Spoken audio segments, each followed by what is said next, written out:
Lisa's heart instantly jumped into her throat. Fortunately, she was smart. She quickly explained that every new employee needed to fill out a form, and she had forgotten to mention it to the guy. Just as they exchanged contact information, the atmosphere became awkward for a moment. They had already said goodbye, but neither of them moved their feet. Lisa didn't want to explain why there was a knife at her feet. Thankfully, the guy cracked first, turning around and leaving. As the desire to kill gradually subsided, Lisa turned back into that cowardly girl. Killing obviously wasn't something done on a whim. She still needed an opportunity. At her father's funeral, Lisa welcomed back her last living relative, but after not seeing each other for years, her sister Lucy even forgot her name. They had nothing in common to talk about. Finally, when the funeral ended, among the guests offering condolences, Lisa spotted someone she least wanted to see, a group of high school classmates. The reason Lisa became like this today was entirely thanks to them. Those 4 girls always isolated Lisa openly and secretly, portraying her as an outcast. Crucially, Lisa had an introverted personality, getting nervous and pulling her own hair. So at a campus dance later on,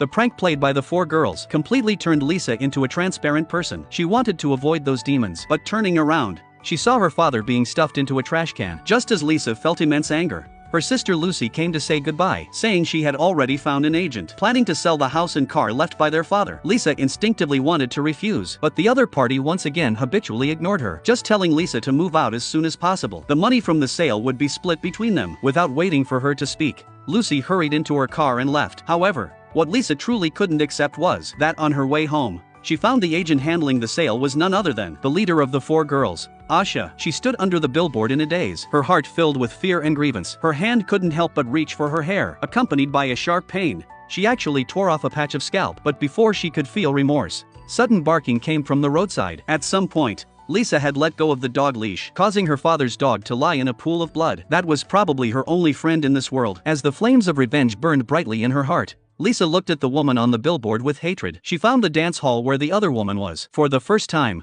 she bravely spoke her mind, telling Asha to get out of her life. She was not going to sell that house. But, unexpectedly, Asha ignored her again. Instead, she looked at the top of Lisa's head with a strange expression. Following the sarcasm from the group of 4, Lisa felt like she was back at that school dance, having her wig snatched off in front of everyone. That was a shadow she could never forget. Lisa walked out of the dance hall helplessly, her tears mixing with the rain. Pedestrians on the street still treated her like a transparent person. It was time to make a change. While taking shelter under the bridge, Lisa accidentally killed that man. The moment she pushed the body into the lake, she finally released her true self. Passers-by would never overlook her again. She would never be toyed with by others again.